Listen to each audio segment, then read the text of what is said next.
Bonjour à toutes et à tous, Stéphane Deras, je suis le directeur technique chez Quark et je suis heureux de vous retrouver ce matin pour un nouveau séminaire, donc le troisième de la série des nouveaux séminaires sur App Studio. Nous avons fait le premier séminaire, je vous rappelle, en janvier sur l'introduction du paysage de publication numérique au sens large. Nous avons fait ensuite un deuxième séminaire début février sur la création de contenu HTML5 avec App Studio dans Quark Express. Et aujourd'hui, nous allons aborder donc la création de contenu HTML5 avec App Studio dans Adobe InDesign.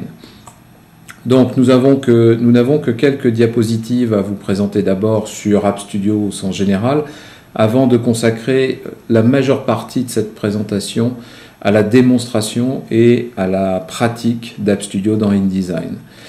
Donc, tout d'abord, App Studio, la nouvelle version d'App Studio vous permet de générer des contenus 100% HTML5 de manière à avoir une correspondance exacte au pixel près de tout ce que vous allez créer dans InDesign et de le retrouver sur votre tablette ou smartphone. Donc, pour cela, vous allez voir que vous avez bien sûr des dimensions à respecter, des formats à respecter, mais c'est surtout que vous allez pouvoir créer des mises en page très belles, très riches avec Adobe InDesign et les publier sur vos tablettes et smartphones grâce au format HTML5. Donc c'est une norme ouverte, tout d'abord, c'est l'évolution ultime du langage HTML qui apporte deux concepts majeurs supplémentaires. L'un qui est l'aspect sémantique, votre contenu codé en HTML5 a enfin une signification et pas simplement une couche de présentation pour s'afficher proprement dans un navigateur web, et ensuite un deuxième concept fondamental qui est la mobilité, permettre au HTML5 d'être consommé, d'être lu, interprété sur beaucoup de navigateurs internet et surtout sur plusieurs types de périphériques, que ce soit des tablettes encore une fois ou des smartphones. Alors, le principe général d'App Studio, c'est de vous permettre de créer vos contenus dans l'outil métier de votre choix. Vous l'avez compris, App Studio existe aussi bien dans Quark Express que dans Adobe InDesign, avec les mêmes fonctionnalités de part et d'autre. Vous pourriez, si vous le souhaitez, également développer vos propres pages en HTML5 et les intégrer pour les publier via App Studio sur vos tablettes et smartphones dans vos apps, puisqu'on vous permet également, comme on le verra dans le dernier séminaire le 14 mars, on vous permet également de customiser, personnaliser et publier votre app à votre image. Et évidemment, le but de développer en HTML5 serait plus d'ajouter des jeux, des interactivités qui vont vous permettre d'augmenter le périmètre de la publication numérique que vous allez faire. Et enfin, et non des moindres, vous pourrez automatiser, si vous le souhaitez, ce flux de manière complète, c'est-à-dire vous pourrez par exemple créer des gabarits dans Quark Express ou Adobe InDesign et venir injecter automatiquement dedans à chaque parution de votre magazine, brochure, rapport annuel, etc. Vous pourrez venir injecter automatiquement vos contenus à partir de sources de contenus hautement structurées, c'est-à-dire XML la plupart du temps, ou bases de données, puisque nous avons un flux complet de transformation depuis ces contenus structurés vers l'intégration automatique dans ces pages HTML5. Bien entendu, nous avons nous-mêmes notre propre solution Quark Publishing Platform qui vous permettrait, si vous le souhaitez avec nous, d'automatiser ce flux de manière complète de la création du contenu structuré et non structuré, avec la création des gabarits, aussi bien dans Quark Express et Adobe InDesign, jusqu'à la publication multicanal. Nous vous permettons avec App Studio de publier vers tout tablette et smartphone iOS, c'est-à-dire périphérique Apple, donc iPad, iPhone 4 et 5, mais également, et iPad mini bien sûr, iPad de la 2e à la 4e génération, même iPad première génération, et aussi tous les tablettes et smartphones Android, et pour finir, les liseuses électroniques Kindle Fire d'Amazon au format KF8 dans ce cas-là. Nous faisons également, je vous le rappelle depuis longtemps, du format EPUB 3 en sortie, tout comme nous maintenons bien entendu la possibilité, si vous le souhaitez, de créer de l'AVE, donc du format Adaptive Viewing Experience pour ceux d'entre vous qui en faisiez déjà avec la première version d'App Studio. Le tout, de toute façon, le maître mot, c'est que nous allons vous permettre de générer un format qui n'est pas propriétaire, HTML5, qui sera donc hautement portable sur différents périphériques, mais aussi, on le verra plus tard, sur des navigateurs web. Alors, le processus est très simple. Vous créez vos contenus à l'aide de vos outils. Depuis votre outil de conception, que ce soit InDesign ou QuarkXPress, vous allez pouvoir envoyer vos pages et vos contenus en ligne dans votre compte App Studio, puisqu'évidemment, tout cela fonctionne, comme on l'a vu au milieu avec ce nuage, tout cela fonctionne avec un compte qui vous est propre, dont vous pourrez d'ailleurs faire l'évaluation gratuite juste après ce séminaire, si vous le souhaitez. Et ce compte hébergé donc dans le Cloud Computing App Studio, donc sur Internet, le tout hébergé sur Amazon S3, vous permettra d'envoyer tous vos contenus, quelle que soit la source, XML, HTML5, QuarkXPress, InDesign, et ainsi de permettre la prévisualisation de vos contenus via votre compte App Studio en ligne, dans un simple navigateur web, compatible HTML5 bien entendu, mais aussi derrière de le tester sur vos iPads internes, externes, ou tablettes Android, etc. Et pour finir, de le publier sur les principaux magasins en ligne, que ce soit l'Apple Store avec iTunes Store, Google Play, Amazon, etc. Donc le principe est vraiment très simple comme on va le voir. On va commencer par d'abord s'occuper de créer un compte dans appstudio.net, donc dans le portail Quark App Studio, www.appstudio.net, je répète, on va le faire ensemble. Une fois que vous aurez créé ce compte, vous pourrez dedans créer votre organisation, c'est-à-dire vos différents départements par exemple, à l'intérieur desquels vous créerez les différentes publications que vous souhaitez publier et pour chaque publication, enfin, les parutions. Vous pourrez ensuite créer vos pages, comme je l'ai dit, à la fois dans QuarkXPress ou InDesign, ajouter de l'interactivité, comme on va le voir via les outils standards de InDesign, puisque contrairement à QuarkXPress où nous avons une palette HTML5, dans InDesign, nous respectons la philosophie Adobe qui est de vous permettre déjà de créer ces interactivités. Quand vous faisiez par exemple des exports Flash depuis InDesign ou des exports web, vous pouviez déjà créer des interactivités. Donc on va vous permettre de capitaliser sur votre expertise et votre expérience InDesign. Et on verra qu'il est très simple après de les transformer en interactivité HTML5 pour la sortie App Studio.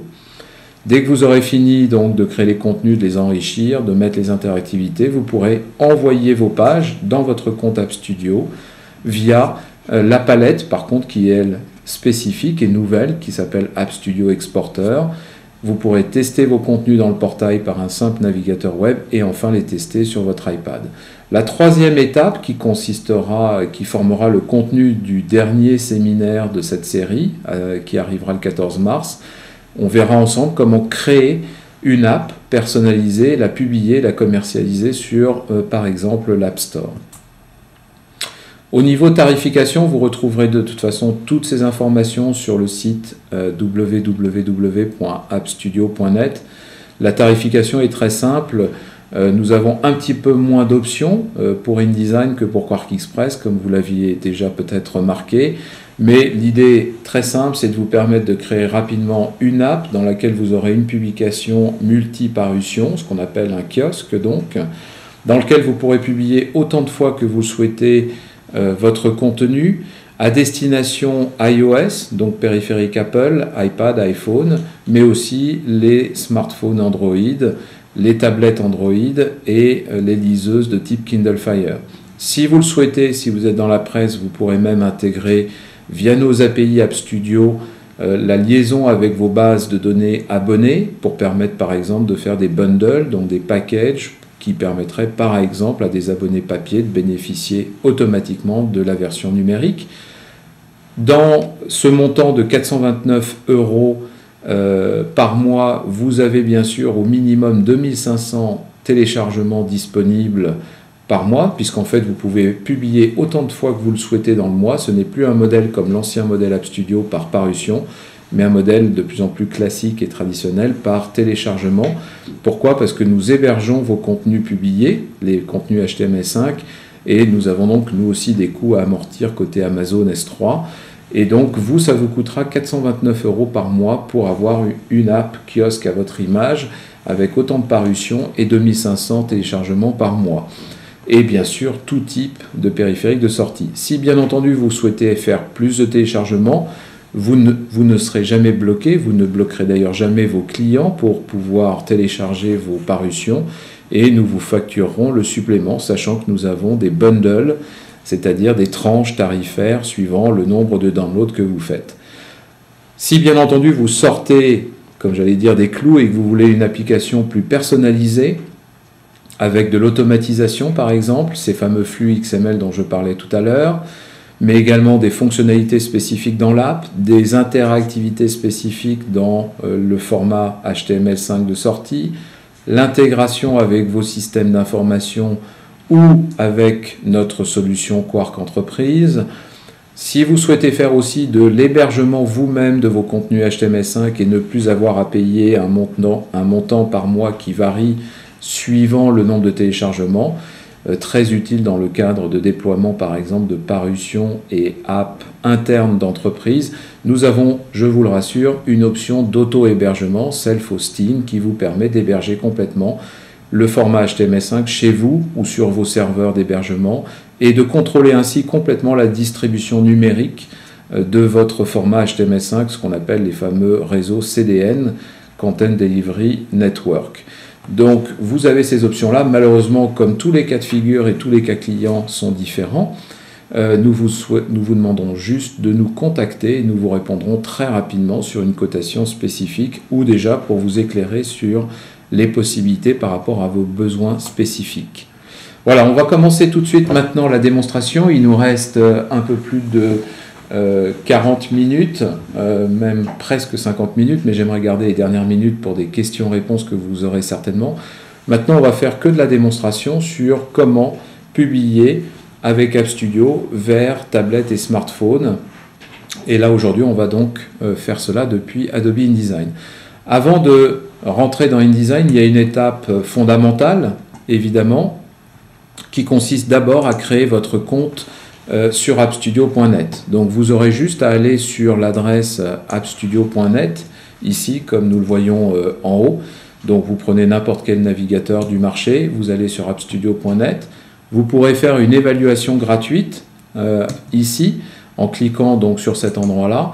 Et via cette évaluation gratuite, vous pourrez en commençant maintenant simplement saisir votre adresse email pour recevoir tout simplement un message de confirmation de notre part avec un hyperlien que vous cliquerez, un petit formulaire de saisie de données vous qualifiant et ensuite vous pourrez venir vous connecter ici sur ce portail avec ce login qui vous aura été créé immédiatement et gratuitement. Donc ça va vous permettre de tester les parutions dès le début. Là je vais me loguer sur mon compte App Studio qui a déjà un certain nombre de parutions comme on le voit ici. Mais l'idée, vous, c'est quand vous allez créer votre compte, vous n'aurez évidemment aucune parution disponible. On vous demandera de créer d'abord ce qu'on appelle une publication. Moi, j'en ai déjà une ici qui est à mon nom, tout simplement, dans l'organisation Quark. Vous aurez donc juste à créer cela.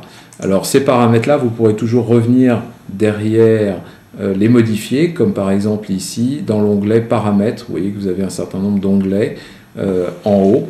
Et donc, dans ces onglets-là, vous allez pouvoir gérer votre compte App Studio, notamment si vous le souhaitez changer le nom de votre publication, puisque là nous sommes dans l'organisation Quark, d'accord ? Cette organisation se retrouve ici, et c'est très utile puisque vous pourriez avoir un certain nombre d'organisations.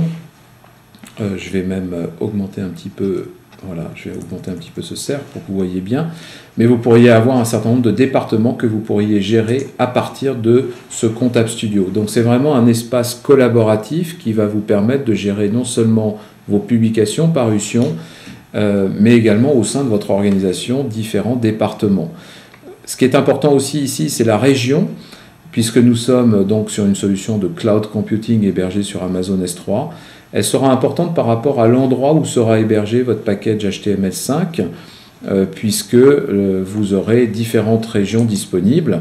Et par défaut, là moi je suis sur la région États-Unis, mais si vous voulez par exemple pour des questions juridiques que votre contenu ne soit disponible que en Europe, il vous faudra choisir la zone Europe. Pour le reste, pour les débits, les accès bande passante, ils sont à peu près partout pareil. C'est vraiment plutôt pour des questions juridiques. Après, vous pourrez évidemment, si vous avez choisi l'option entreprise, héberger vous-même, comme vous le voyez, votre contenu. Encore augmenter un peu ce cercle. Vous pourrez héberger où vous le souhaitez votre contenu, voire même sur un hébergement vous appartenant sur Amazon S3. Vous pourrez gérer les notifications. Également pour ceux d'entre vous qui voudront faire de l'automatisation de contenu, on vous demandera juste de rentrer ici vos structures de données pour qu'on puisse nous les convertir automatiquement.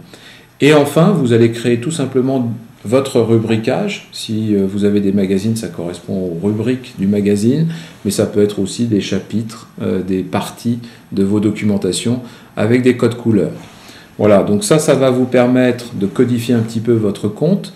Nous reviendrons dans le dernier séminaire, je vous l'ai dit, sur la création d'une app personnalisée à vos couleurs, donc on ne va pas s'attarder ici, mais c'est dans cet onglet que vous allez pouvoir créer et générer vos apps.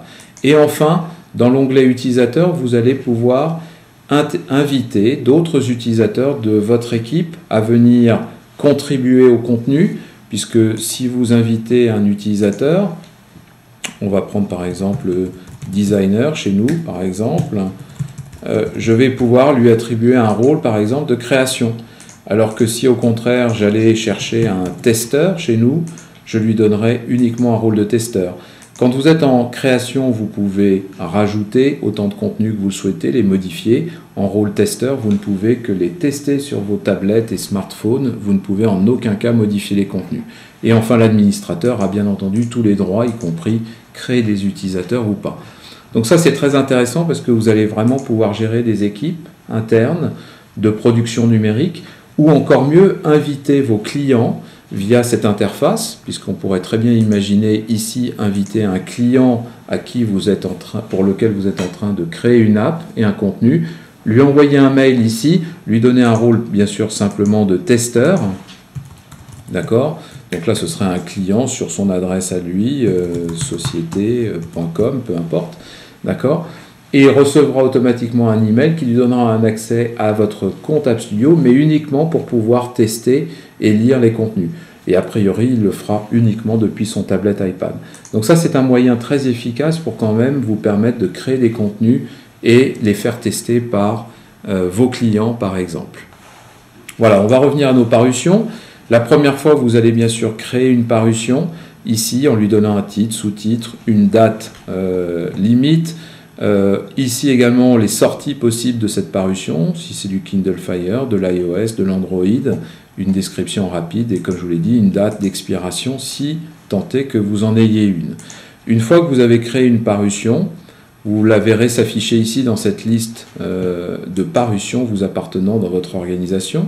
Si vous cliquez à l'intérieur, vous allez rentrer dans maintenant le contenu lui-même, ce qu'on appelle donc une parution de cette publication, puisque le premier étage était la publication. Là, on est dans la parution.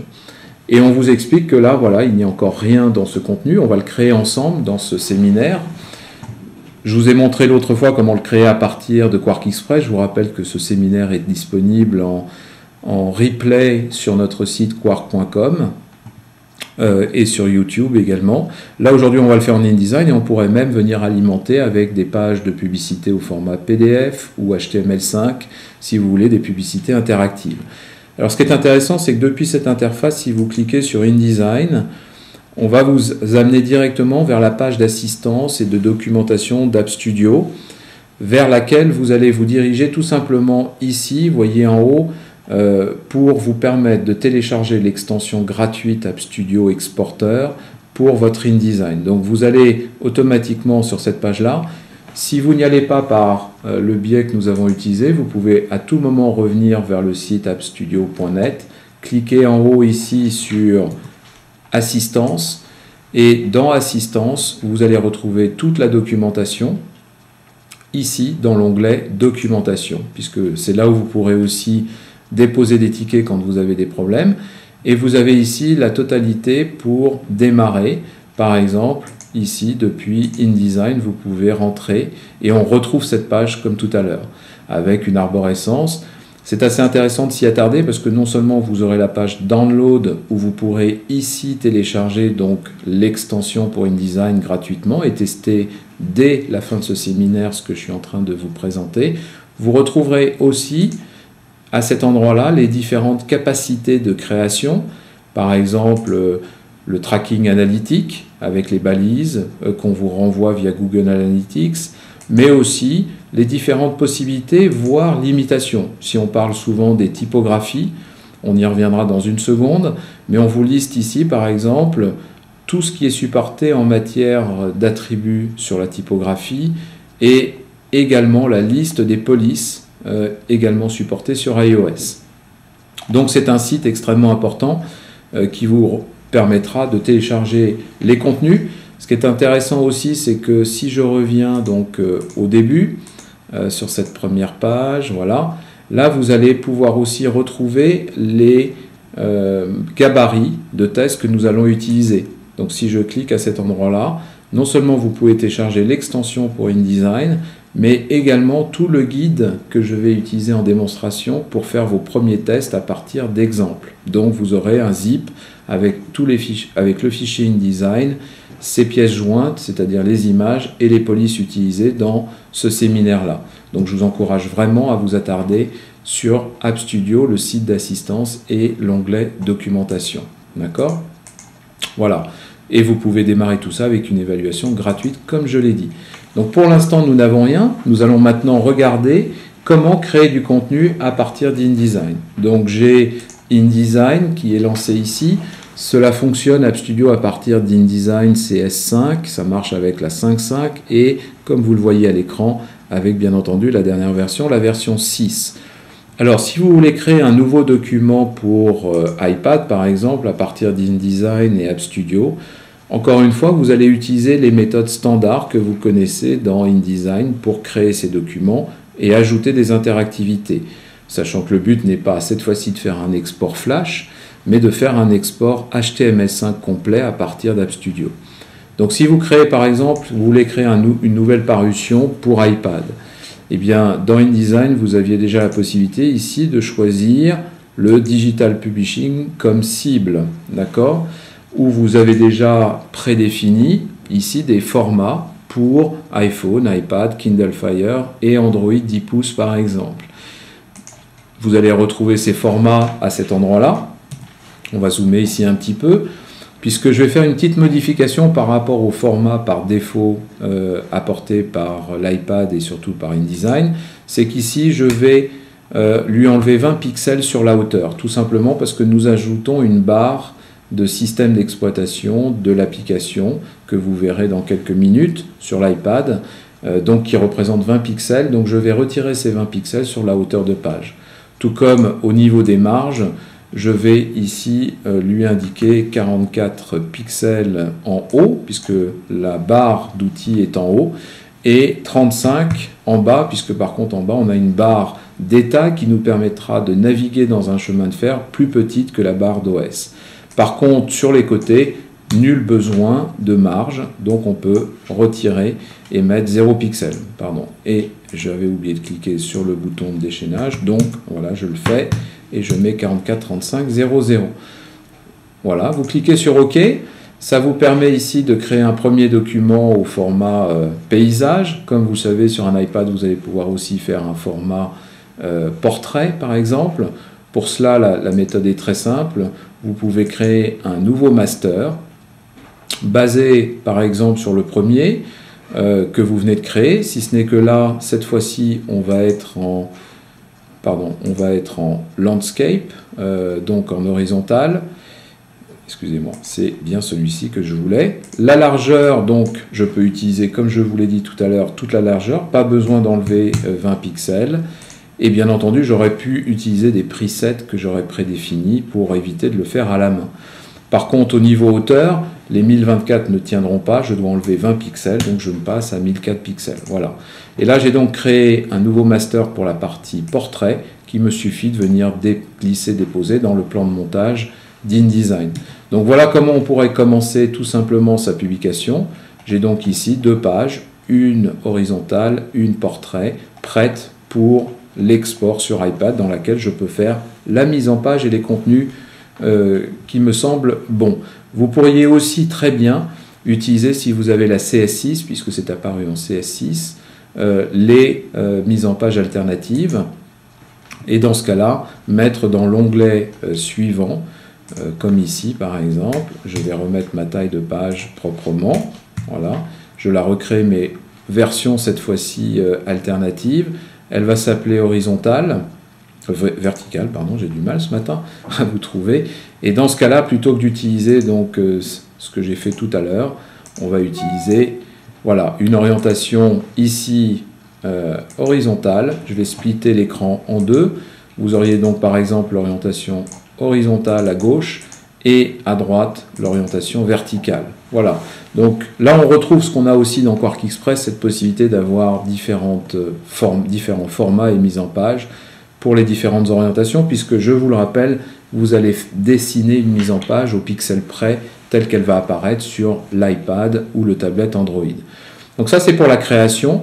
Bonne nouvelle, sur le site de documentation App Studio, on vous met à disposition ces gabarits-là. Donc il vous suffit de les télécharger et vous avez un gabarit pour iPhone, un gabarit pour Kindle Fire, un gabarit pour CS6 qui comprend déjà, voyez, le travail que je viens de faire à l'instant.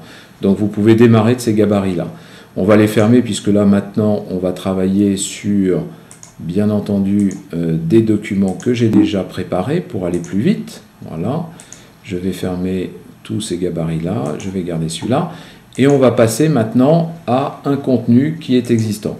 Ce contenu, je vous l'ai rappelé, vous pouvez le télécharger aussi intégralement sur notre site web. Il sera décliné sous forme d'un seul fichier InDesign que pour les besoins de la démonstration, j'ai splitté, donc découpé en plusieurs fichiers InDesign. Puisque la bonne nouvelle, c'est que comme avec Quark Express et le nouvel App Studio, vous pouvez être plusieurs à collaborer, contribuer pour faire un contenu numérique qui va venir s'assembler sous la forme d'une parution, d'une publication HTML5. Donc nous voici dans notre page d'introduction à notre guide que je vais vouloir publier maintenant sur mon iPad, puisque là on va faire l'exemple avec uniquement une sortie iPad, portrait et horizontale. La première chose à savoir, c'est que nous allons utiliser les fonctionnalités donc natives d'InDesign pour vous permettre d'ajouter des interactivités. La première chose importante, c'est concernant les blocs texte. Si vous avez des polices particulières, spécifiques, que vous souhaitez diffuser sur l'iPad, bonne nouvelle, avec App Studio, on vous permet de le faire. Il faudra tout d'abord vous être acquitté des droits numériques de cette police pour le canal numérique, comme vous le faisiez côté print, papier. Et si vous le souhaitez, vous pourrez donc l'exporter. Alors la méthode est très simple, c'est que si vous voulez exporter une police, ça veut dire exporter vos textes au format HTML5. Et donc pour les exporter au format HTML5, on utilise un concept très simple, c'est que dans tous vos documents App Studio, donc à destination des tablettes et smartphones numériques, on va vous demander de créer ici, je vais zoomer un petit peu pour que vous voyez bien, on va vous demander de créer un calque qui s'appelle "background", en un seul mot, sans espace. Et tout ce que vous mettrez dans "background", dans ce calque-là, sera exporté sous forme d'image, donc rasterisé, s'il s'agit d'un texte, pour apparaître tel que vous le voyez à l'écran sur votre tablette. Donc ça peut être très utile sur des textes comme, je vais dézoomer maintenant, des textes sur lesquels vous ne souhaitez pas exporter votre police qui vous appartient, mais vous souhaitez avoir quand même la même mise en forme, la même typographie, sans l'exporter pour autant. Sachez juste que si vous faites cela, vous perdez évidemment une des forces du HTML5, qui est l'interactivité du texte, puisque si je garde ce bloc de texte ici sur le calque, par exemple texte, du moins tout autre calque que le calque background, il sera exporté automatiquement au format HTML5. Donc il permettra le copier-coller, la recherche plein texte, comme par défaut avec le HTML5. Si par contre je sélectionne ce bloc et que je le glisse des places ici vers le deuxième calque, background, je vais refaire l'opération pour vous ici en zoom, voilà, donc il était là, je glisse des places vers le background, Dès lors, ce texte sera exporté sous format image. Alors, ce que je vous propose, c'est que on va utiliser le premier, l'orientation portrait, on va l'utiliser justement en format rasterisé, c'est-à-dire je vais l'exporter sous forme d'image, et je vais conserver par contre le deuxième ici, donc l'orientation horizontale, je vais la conserver sur le premier calque. Comme ça, on aura un export HTML5 en mode paysage et un export image du texte en mode portrait. D'accord ? Dès lors que vous avez préparé vos contenus, vos mises en page, vos textes, on va voir juste après des exemples où on rajoute de l'interactivité. Pour l'instant, on va voir surtout comment on va pouvoir envoyer ce contenu dans votre compte App Studio. Je vous rappelle qu'ici, je suis logué déjà dans votre compte, dans mon compte App Studio. Et c'est là qu'on va venir voir dans la publication et la parution, venir s'afficher les nouveaux contenus. Alors je vais quitter un peu tout ça pour qu'on ait un peu moins d'onglets. Ce sera plus propre. Voilà. Pas besoin de garder tout ça à l'écran. Donc me voici prêt à recevoir les contenus. Maintenant, depuis InDesign, c'est comme dans Quark Express. Dès que vous aurez donc téléchargé l'extension gratuite App Studio Exporter, vous l'ajoutez à votre InDesign avec la méthode classique. Il vous suffit de double-cliquer de toute façon sur le zip que vous obtiendrez par le téléchargement, puis double-cliquer sur l'extension qui est intégrée, qui activera le gestionnaire d'extension Adobe qui l'installera automatiquement dans votre InDesign. Dès lors, vous aurez ce menu disponible. Je vous le rappelle, vous pouvez retrouver les extensions ici dans le menu Windows Extensions, puisque je suis pour l'instant, excusez-moi, en version anglaise d'InDesign, mon poste étant en version américaine. Et là, vous retrouvez l'extension App Studio Exporter que j'ai déjà intégrée ici. Cette extension, alors on va le refaire ensemble. La première fois que vous allez la lancer, vous allez arriver sur cet écran-là, qui va vous demander d'abord de choisir un dossier sur votre ordinateur de travail, dans lequel viendront se déposer plein de petits documents intermédiaires pour le travail. Vous cliquerez sur le bouton Next ou Suivant. Vous indiquerez ici votre adresse email que vous avez utilisée pour créer votre compte App Studio avec le mot de passe que vous avez bien sûr choisi. Voilà. Et dès que vous cliquez sur Suivant ou Next, vous allez arriver directement sur votre compte App Studio depuis cette palette à l'intérieur d'InDesign. Je vous rappelle qu'il y a la même palette dans Quark Express 9.5. De là, on vous demande de choisir une fois simplement votre organisation. Donc, ou département, d'accord, à l'intérieur de laquelle vous choisissez la publication. Donc on retrouve l'arborescence et l'organisation que vous avez créée dans App Studio. Et enfin, vous cliquez sur le bouton Terminer. Et on va vous demander donc ici, tout simplement, de venir envoyer votre document. Alors, vous avez un premier bouton ici, Validate ou Valider, qui va vous permettre d'abord de vérifier si les contenus que vous avez créés dans InDesign sont conformes et compatibles avec un export HTML5 pour vos tablettes et smartphones. Donc vous cliquez dessus, comme je l'ai fait tout à l'heure, et si rien ne s'affiche, c'est que votre contenu est bon et conforme et peut être envoyé. Ensuite, vous choisissez la parution. Donc je vous rappelle qu'on a choisi une organisation, puis une publication, puis maintenant la parution. Ça peut être tout simplement... par exemple, mars 2013 pour un magazine qui serait mensuel. Ici, je vais utiliser la parution que j'ai bien sûr dans mon compte App Studio. Et je suis prêt à envoyer. Donc, il vous suffit de cliquer sur le bouton Upload qui va vous dire auparavant, n'oubliez pas de sauvegarder votre document. Voilà, j'ai fait un POM-S ou CTRL-S sur Windows. POM-S sur Mac et CTRL-S sur Windows, bien entendu. Et l'upload commence. Alors, qu'est-ce que nous faisons à ce moment-là? Nous décomposons votre fichier InDesign en version XML, donc en IDML pour être précis. Nous allons chercher toutes les pièces jointes, c'est-à-dire les images et interactivités que vous aurez rajoutées, et nous les poussons vers votre compte App Studio.net. Voilà. Donc vous voyez que l'écran change parce qu'il est en train de tester toutes vos compositions. Donc il a été chercher tous les calques, les compositions, les interactivités, et maintenant il va finir l'upload.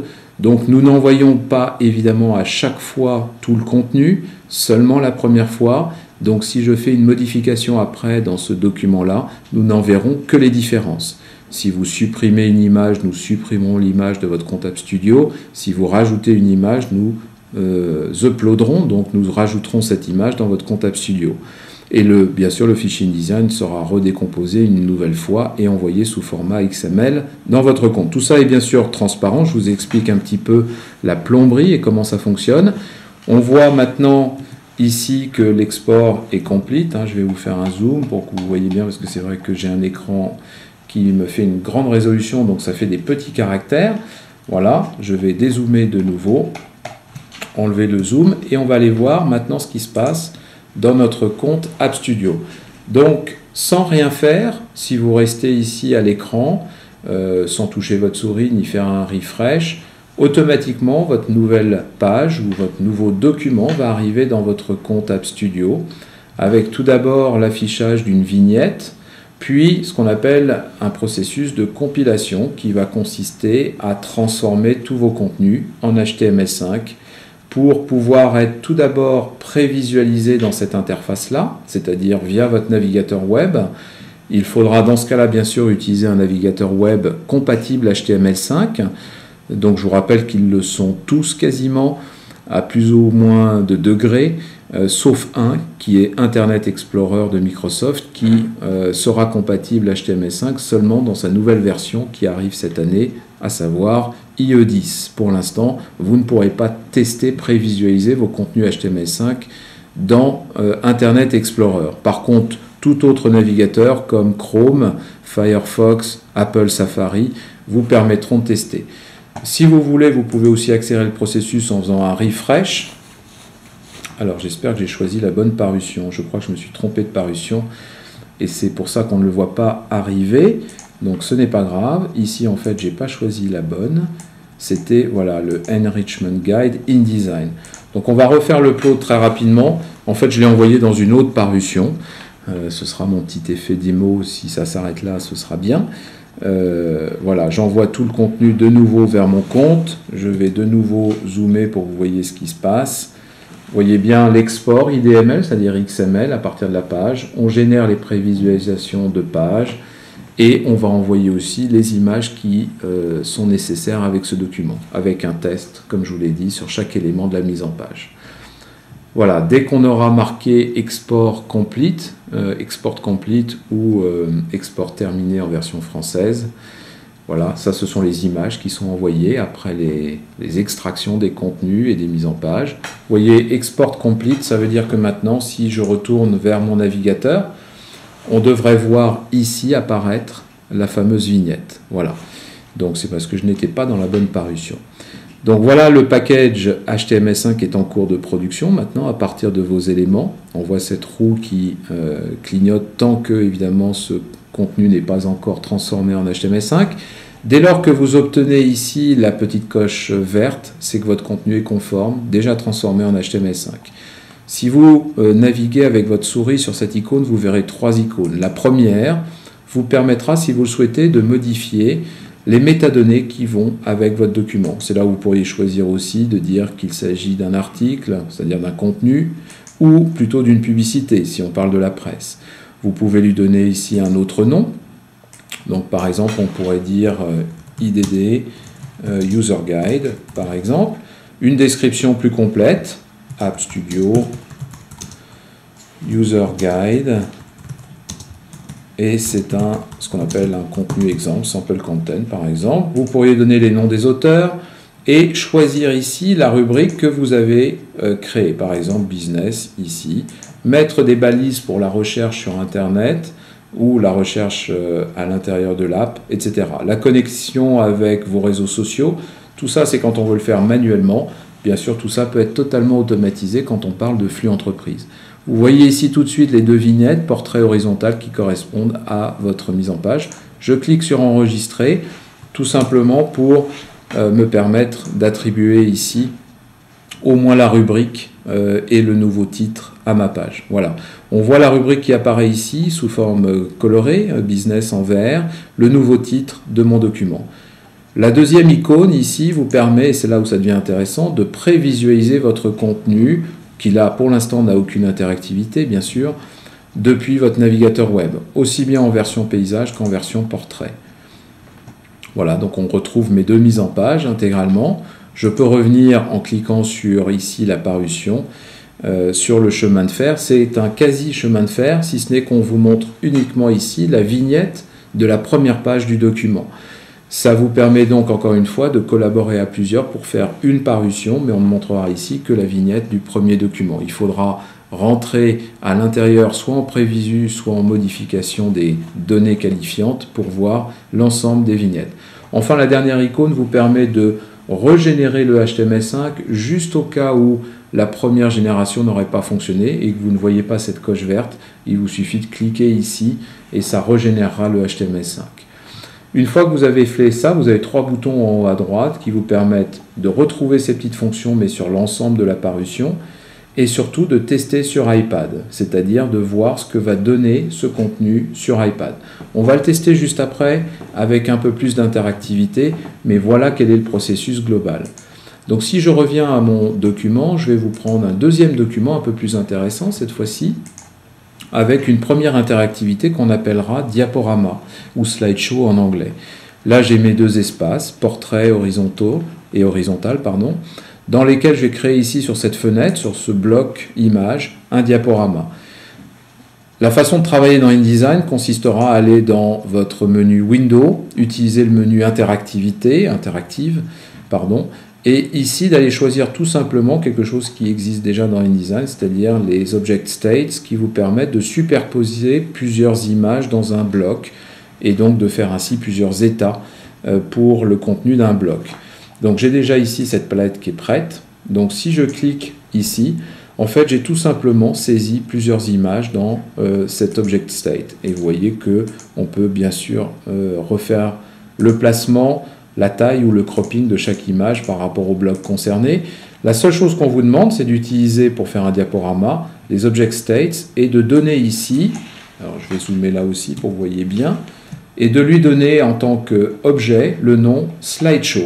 En fait, vous allez voir qu'AppStudio fonctionne très simplement en utilisant les interactivités standards d'InDesign, mais en les nommant de manière spécifique pour qu'elles fassent un export HTML5 ensuite via AppStudio. Donc là, vous prenez un bloc image multi-état, vous le nommez Slideshow et automatiquement cela générera en sortie un diaporama avec ces images-là. D'accord, voilà, je vais enlever le zoom. Pareil évidemment ici pour le mode horizontal, où si je clique sur le bloc, on retrouve pareil les mêmes images. On peut utiliser d'autres images bien entendu. Pour le diaporama, c'est tout ce qu'il faudra faire. Je vous rappelle qu'il y a aussi une autre chose à faire ici, c'est-à-dire au moins créer toujours un calque appelé "background" dans lequel vous mettrez tout ce qui n'est pas compatible HTML5 et que vous ne souhaitez pas voir exporter sous forme texte interactif ou autre. Donc n'oubliez pas de créer ce calque-là et d'y déplacer tous les éléments que vous voulez voir rasterisés pour la sortie. Ou tous les éléments qui, encore une fois, seraient trop complexes d'un point de vue outil de mise en page, InDesign, et ne pourraient pas s'exporter en HTML5. Ici, dans le cadre de ce contenu exemple, en fait, j'ai utilisé aussi des petits calques en plus. Comme dans Express, c'est assez utile de faire ça, dans lequel on pourrait très bien imaginer venir mettre, par exemple, les textes qui s'exportent au format HTML5. Ici, on mettrait par contre ce qui se rasterise et n'est pas exporté sous forme de texte HTML5. Ici, on va trouver les interactivités, donc de type ici Slideshow.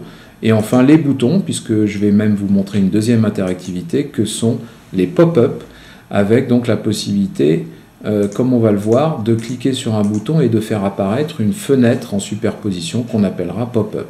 Alors c'est ce que j'ai fait en plus du diaporama ici, sur le bouton I, tout simplement.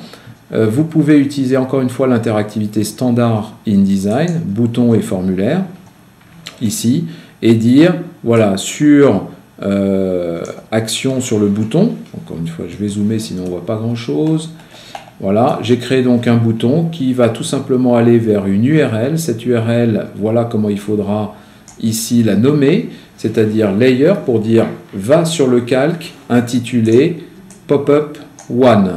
Donc c'est très simple, vous créez un bouton qui va vers une URL un peu spécifique puisqu'on lui dit d'aller vers un calque tout simplement spécifique. Et ce calque, vous l'avez compris, c'est celui que je ne vous ai pas encore montré, c'est le dernier, qui est ici. D'accord? Donc le pop-up one, si je l'affiche, on voit très nettement ce bloc qui s'affiche en plus. Pourquoi on ne l'affiche pas par défaut? Parce qu'il viendra uniquement sur action par bouton par l'utilisateur. Mais ça veut dire que dans ce calque, vous pouvez créer la mise en page, les objets que vous souhaitez. Ils viendront tous s'afficher en superposition dès l'activation par l'utilisateur sur ce bouton-là. D'accord? Donc on a déjà créé deux interactivités.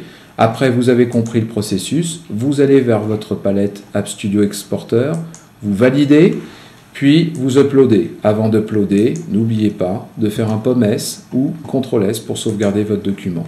Et là, on va donc, de la même manière que tout à l'heure, envoyer mon document avec diaporama, image associée et la création de ce pop-up. Alors le pop-up, donc c'est un simple bouton, j'ai été un peu rapide, mais si je remonte ici, voilà, on peut le nommer comme on veut, on a juste à dire que c'est un bouton qui active et va vers une URL. C'est tout simple, là il n'y a pas de nom spécifique à lui donner comme pour le diaporama, ce sera automatique. Voilà.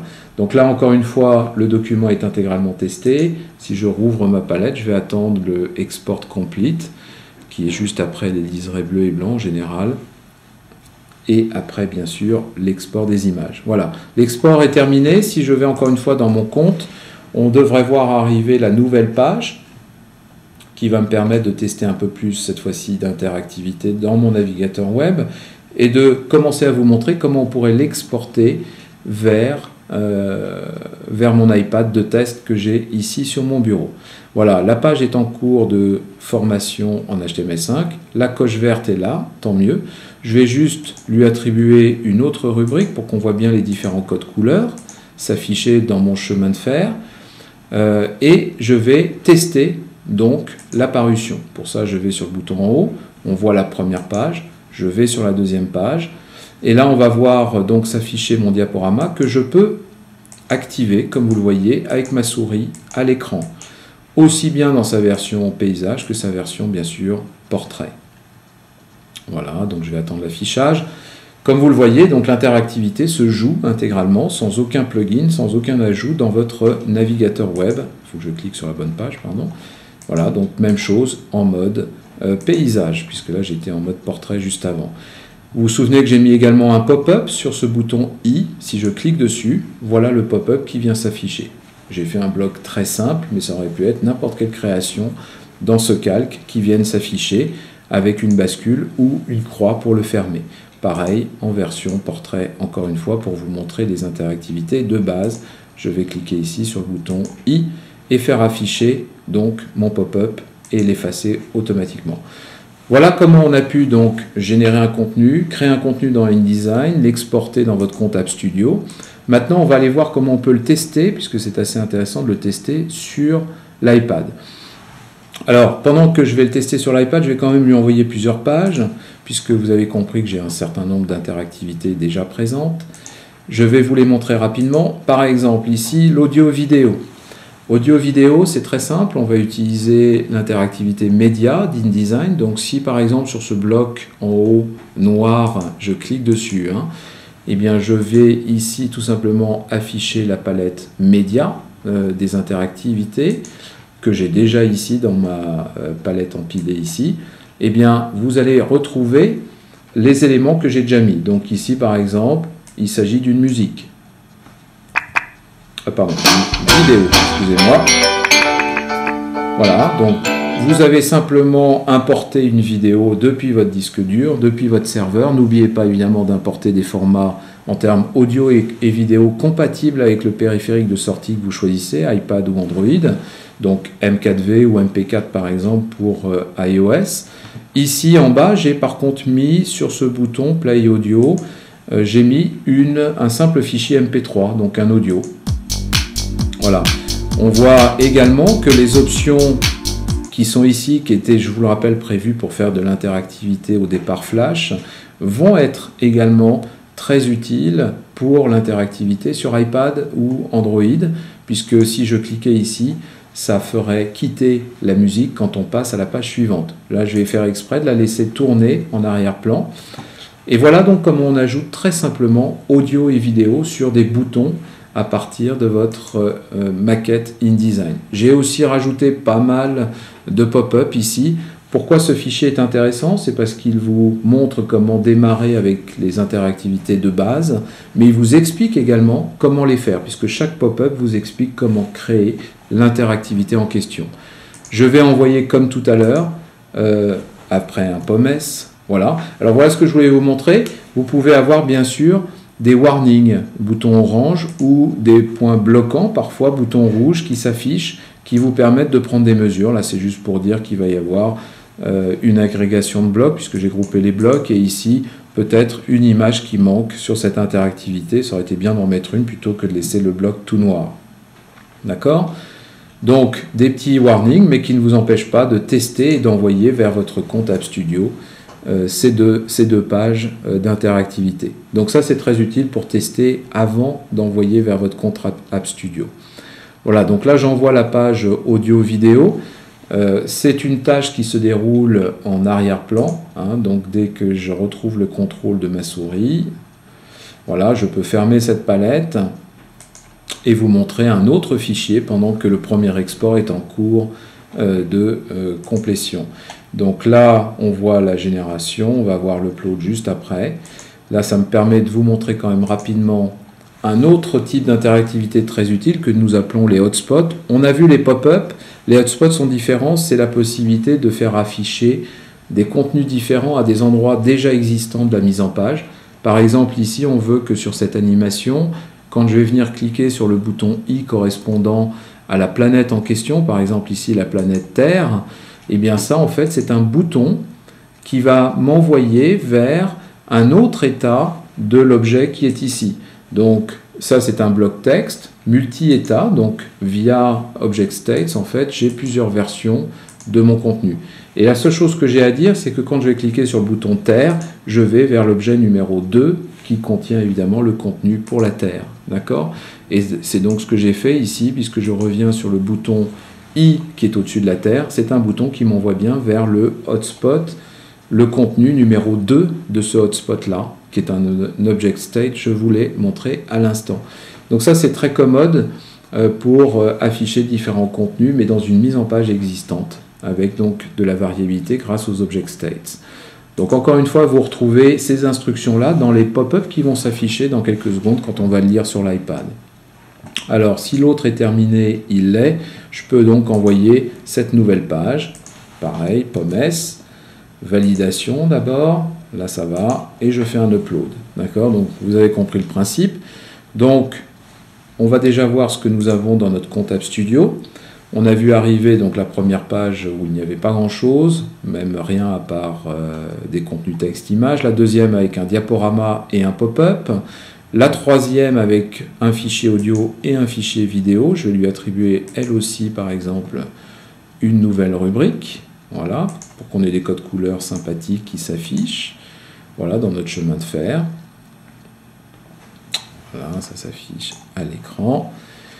Et notre chemin de fer commence à se former progressivement. D'accord? Voyons où nous en sommes côté InDesign. L'upload est en cours. Là, cette fois-ci, j'ai un peu plus d'images, d'où ce nombre d'images. Encore une fois, c'est la première fois uniquement. Les fois suivantes, uniquement les objets et contenus modifiés seront exportés par l'intégralité de nouveau. Et vous voyez que c'est quand même assez rapide. Bien sûr, j'ai fragmenté mon fichier, mais ça aurait été un petit peu plus long avec un seul fichier. C'est vous qui choisissez votre méthode de production. Voilà, dès que j'ai fini celui-là, on va faire un export quand même iPad pour vous montrer de quoi ça a l'air sur iPad. Voilà, on arrive au bout et normalement je vais pouvoir vous montrer ça puisqu'on arrive également au bout de notre séminaire, donc je ne voudrais pas dépasser les 60 minutes imparties. Je suis toujours un peu trop bavard malheureusement, mais je serai à votre disposition même au-delà du temps pour répondre à vos questions si vous avez la possibilité de rester au-delà du temps imparti. Voilà, l'export devrait être terminé pour ce fichier hotspot. Voilà, export complete. Donc on va s'arrêter là pour l'instant. On va attendre cette nouvelle page qui devrait arriver automatiquement. Je ne fais pas de refresh. Hein, ça va arriver comme toutes les autres automatiquement en arrière-plan. Voilà. Se transformer en HTML5 maintenant. Alors pourquoi un compte dans le cloud? C'est tout simplement parce que ce sont des processus lourds. qui sont les mêmes pour tous les clients, et nous utilisons la capacité massivement parallèle du cloud computing d'Amazon pour faire ces transformations quand même très rapidement. Voilà notre contenu. Je vais lui associer une dernière rubrique, voilà, de news par exemple, pour qu'on ait plusieurs rubriques. Maintenant, on va tester sur iPad. Alors pour tester sur iPad, la première chose à faire, c'est de cliquer sur le bouton en haut à droite. Ça va avoir pour effet de déployer ce package HTML5 vers l'iPad. iPad que je vais vous montrer maintenant. Donc j'ai un iPad ici sur mon bureau. Je vais utiliser un outil de réplication vidéo pour que vous le voyez bien sûr à l'écran. Le voici. Vous aurez au préalable bien sûr chargé l'application App Studio. Je vais vous montrer comment dans une seconde. Et c'est là que nous allons recevoir donc le document que je suis en train de créer. Vous voyez d'ailleurs qu'il est déjà apparu avec une banderole New pour vous dire voici un nouveau contenu. Alors cette app, tout d'abord, pour vous montrer quand même où vous la trouvez, c'est sur bien sûr l'App Store. Il vous suffit ici de chercher App Studio ou Quark. Si vous tapez simplement Quark, vous allez trouver en premier les différentes applications Quark, dont l'icône bleue qui correspond à App Studio. Il vous suffit de l'installer, elle est gratuite. Dès lors qu'elle est installée, ce que j'ai déjà fait, on vous demandera la première fois de vous loguer. Donc vous mettrez votre identifiant email et votre mot de passe tel que vous les avez utilisés sur appstudio.net et dans InDesign. Et dès lors, vous aurez un seul et même référent pour voir vos contenus. Vous pouvez en haut à droite sur l'iPad régénérer, voyez, et être sûr que vous êtes bien sur la dernière version, puisque là j'en ai généré une juste avant cet enregistrement de séminaire. Et donc c'est pour ça que je préfère m'assurer qu'on est bien sur la dernière version. Et maintenant, nous téléchargeons donc le package HTML5 qui a été produit à partir de votre compte App Studio. On va le télécharger tout de suite. Et pendant le téléchargement, je vais vous montrer aussi les autres interactivités. Comme ça, ça va nous permettre de gagner du temps et d'arriver dans les temps sur ce séminaire. Donc, je débranche 2 secondes l'affichage de mon iPad qui continue le téléchargement en arrière-plan. Je vous ai montré donc les pop-up, les diaporamas, les audio-vidéo, les hotspots. Nous en avons d'autres, comme par exemple ici la possibilité de vous permettre de zoomer sur des images haute définition pour les clients qui ont des iPads et iPhones, par exemple Retina Display. Pour ça, c'est très simple. J'ai mis un bouton ici qui va tout simplement faire un Open File sur le fichier image que vous aurez choisi. Et donc là, on va faire appel, par exemple, là, c'était une image qui faisait, je crois, dans les 2 mégas, si je ne me trompe. Où est-elle? Là, voilà. Elle doit être ici. C'est une image, comme vous voyez, qui fait 2 mégas. Et donc, via le bouton, je dis juste d'ouvrir l'image complète quand on sera sur l'iPad. Ensuite, nous avons très utile la possibilité de faire l'animation automatique d'une succession d'images ou 3D sur 360 degrés. Pour ça, très simple, vous cliquez sur un bloc et avec les Object States, encore une fois, vous ajoutez toutes les images de, comme on le voit, là je défile à la main, les différents états de cette image-là. D'accord? Et ça va venir s'animer automatiquement pour peu que vous ayez nommé ce bloc image 360. D'accord? Encore une fois, tout est expliqué très bien dans les contenus exemples. Donc voilà ce qu'on pourrait faire avec du 360 degrés, très utile pour des fiches produits par exemple. Je vais retirer ça, le zoom également. Donc le 360 qui va aussi pouvoir s'animer à la main. Là je vais faire un POMS, une validation, tout a l'air d'être bon, un upload. Comme ça on les aura en plus dans notre chemin de fer. J'ai oublié de faire l'upload également de l'image zoomable, on va le faire. En attendant, je vous montre une autre page intéressante, comment créer des hyperliens. Des hyperliens comme ici, faire des mails ou aller sur un site web. Très simple, encore une fois, ce sont des boutons. Vous cliquez sur l'objet ou vous créez un bloc bouton. Vous allez sur l'onglet boutons et formulaire.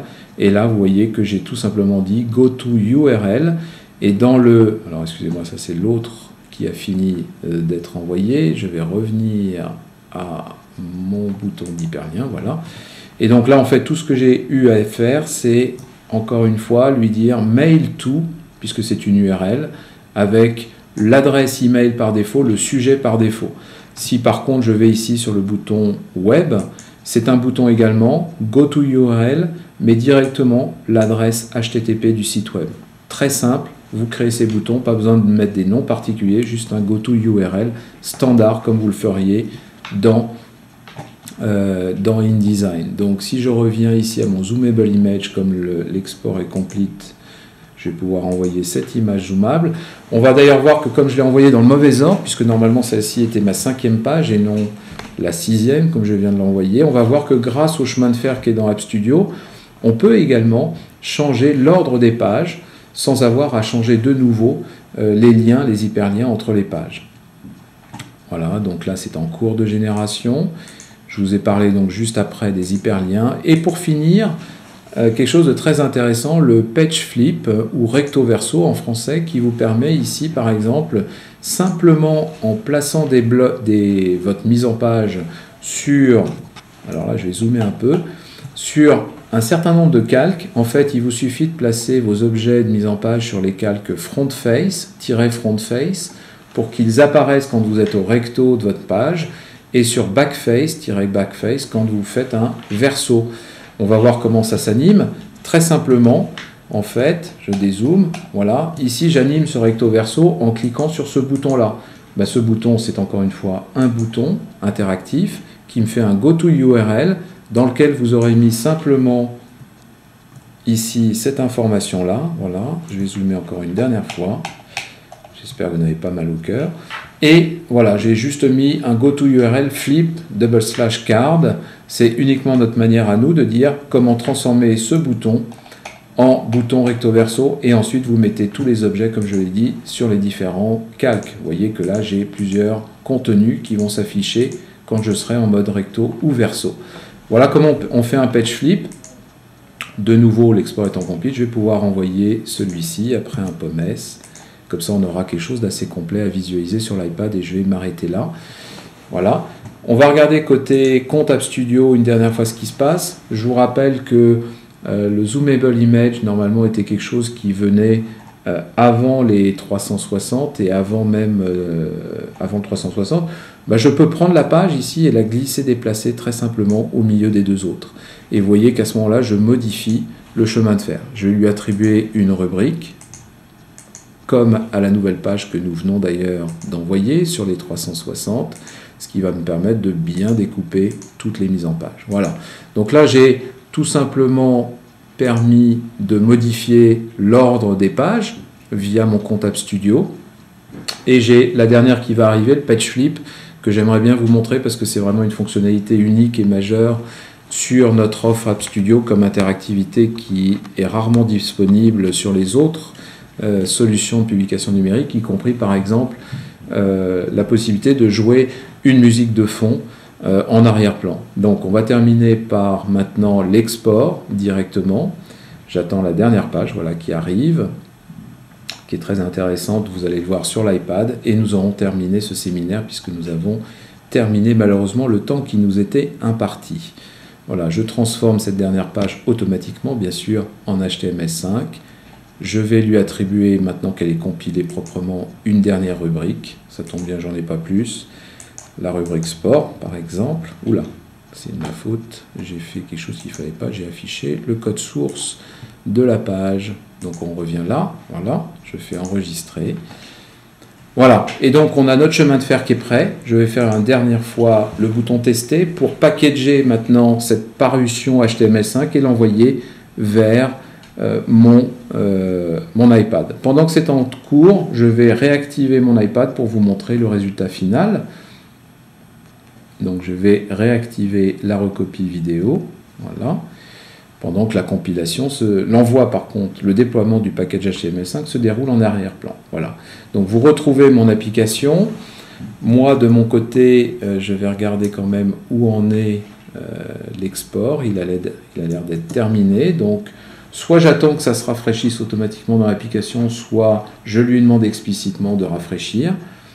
Et je retélécharge bien sûr une dernière fois le contenu HTML5. Et on va le visualiser ensemble sur l'iPad pour vous montrer les différentes interactivités que nous avons créées via InDesign et exportées en HTML5 via App Studio. Alors, encore une fois, je vais vous montrer ça et on aura fini définitivement notre séminaire. Je vous rappelle que vous recevrez sous 48 heures un email avec un lien vers la vidéo enregistrée de ce séminaire, et également les diapositives de ma présentation au format PDF pour vous rappeler les différents éléments majeurs de cette présentation. On a vu encore une fois comment créer des mises en page et des contenus dans InDesign, utiliser les interactivités standards d'InDesign et les exporter en HTML5 via App Studio et votre compte App Studio. Nous verrons dans le prochain séminaire le 14 mars comment enfin créer une app à votre image personnalisée, comment la pousser sur iTunes Store pour une commercialisation sur l'App Store. Donc nous verrons tout cela le 14 mars. En attendant, nous allons enfin regarder l'apparition que nous avons faite.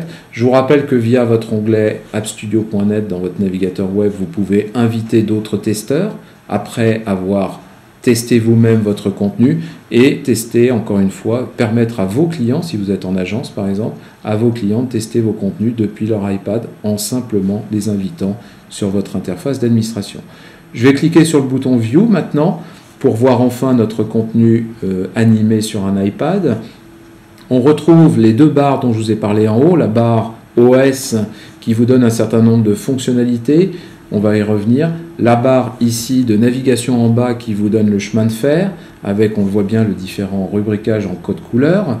Je vous rappelle que ici, sur le mode portrait, j'avais, je crois, voilà, gardé le texte au format HTML5, ce qui me permet de le sélectionner pour le copier-coller, voire le rechercher, alors qu'inversement, côté vertical, je ne pourrais pas faire cela. Vous voyez, j'ai beau taper avec mon doigt, ce que vous ne voyez pas à l'écran, mais je suis en train de taper avec mon doigt sur le bloc texte et rien ne se passe.